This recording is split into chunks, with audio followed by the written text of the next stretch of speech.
మొదటి బహుమతిని కైవసం చేస్తున్న వారు లక్ష్మీ నరసింహస్వామి ఆశీస్సులతో కుందూరు రామగోపాల్ రెడ్డి గారు ఉప్పర్మాందిల గ్రామం శ్రీవేల మండలం శ్రీ కొట్టకొండ ఆంజనేయ స్వామి ఆశీస్సులతో ఎస్బీఆర్ బుల్స్ తోట తిరుపాల్ రెడ్డి గారు మేడపాకలపల్లి గ్రామం పెద్దవడుగురు మండలం అనంతపురం జిల్లా రెండవ బహుమతి 60,000 రూపాయలు కైవసం చేస్తున్నారు. మూడవ బహుమతిని కైవసం చేస్తున్న వారు TCR bulls doctor Akhilesh Reddy గారు యాగిరెడ్డిపల్లి గ్రామం గార్లదిన మండలం అనంతపురం జిల్లా వారి జిల్లా అఖండ పోలిది 3,617 అడుగుల దూరాన్ని లాగి నాలుగవ బహుమతిని కైవసం చేస్తున్నారు.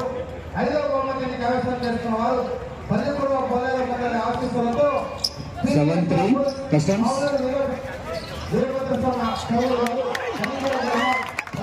3,600 అడుగుల దూరాన్ని లాగి ఐదవ బహుమతిని కైవసం చేస్తున్నారు.